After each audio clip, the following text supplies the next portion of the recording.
PR পদ্ধতিতে নির্বাচন হলে উচ্চকক্ষ চাই না, এই বক্তব্য যারা দেয় তারা জাতির সঙ্গে প্রতারণা করে।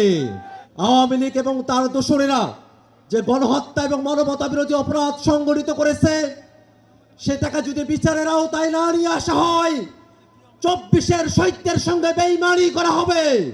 বাংলাদেশে জাতিসংঘের মানবাধিকার কমিশনের অফিস হবে। রাজনৈতিক দলগুলোকে আলোচনার বাইরে রেখে অন্তর্বর্তীকালীন সরকার এই সিদ্ধান্ত নিতে পারে না। নতুন গণতান্ত্রিক বাংলাদেশ বিনির্মাণের জন্য 24-এর অভ্যুত্থানে আমরা অংশ নিয়েছিলাম। বাংলাদেশে শুধু নির্বাচন দিয়ে এদেশের গণতন্ত্রকে সুরক্ষা দেওয়া সম্ভব নয়।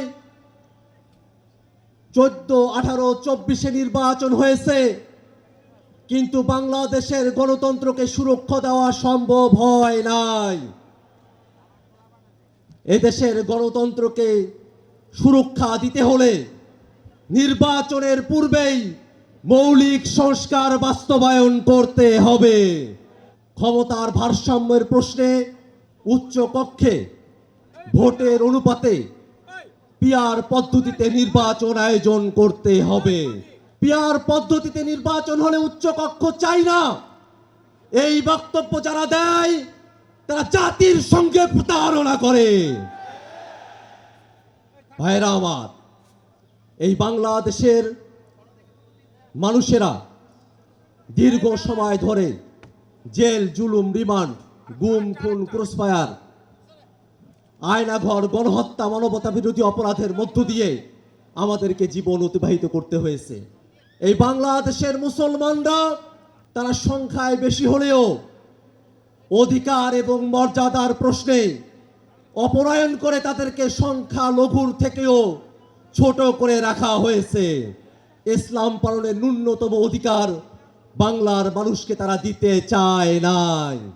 আমরা স্পষ্ট করে বলি, এই বাংলাদেশে ধর্ম পালনের কারণে কোনো মানুষের প্রতি আর কোনো জুলুম আমরা হতে দেব না। এদেশের মুসলমান, হিন্দু, বৌদ্ধ, খ্রিস্টান সকল ধর্মের মানুষ সকলে শান্তিতে বসবাস করবে। জুলাই অভ্যুত্থানে এটাই আমাদের প্রত্যাশা। এই বাংলাদেশের মানুষের উপরে আওয়ামী লীগ এবং তার দোসরেরা যে গণহত্যা এবং মানবতা বিরোধী অপরাধ সংগঠিত করেছে, সেটাকে যদি বিচারের আওতায় না নিয়ে আসা হয়, 24-এর শহীদদের সঙ্গে বেইমানি করা হবে। অতএব বাংলাদেশে ভবিষ্যতে যাতে আর কোনো ফেসিবাদ এবং স্বৈরাচার জন্ম নিতে না পারে, ঠিক এই কারণে আওয়ামী লীগ এবং তার দোসরদেরকে অবিলম্বে বিচারের আওতায় দাঁড় করাতে হবে। শিয়া বাটার ও ভিটামিন ই সমৃদ্ধ লিলি হালাল বিউটি সোপ, তারুণ্যময় উজ্জ্বল ত্বকের জন্য। বাংলাদেশে জাতিসংঘের মানবাধিকার কমিশনের অফিস হবে। রাজনৈতিক দলগুলোকে আলোচনার বাইরে রেখে অন্তর্বর্তীকালীন সরকার এই সিদ্ধান্ত নিতে পারে না। জুলাই সনদ এবং জুলাই ঘোষণাপত্র নিছক কোনো ইতিহাসের দলিল না হয়ে বাংলাদেশের মানুষের মুক্তির সনদ সেখানে লিপিবদ্ধ থাকতে হবে। মৌলিক সংস্কারের ভিত্তিতে জুলাই সনদ প্রণয়ন করে সেটাকে সুরক্ষা দিয়ে বাস্তবায়নের জন্য লিগ্যাল ফ্রেমওয়ার্ক অর্ডারের মধ্য দিয়ে এলএফও করে সেটাকে বাস্তবায়ন করতে হবে।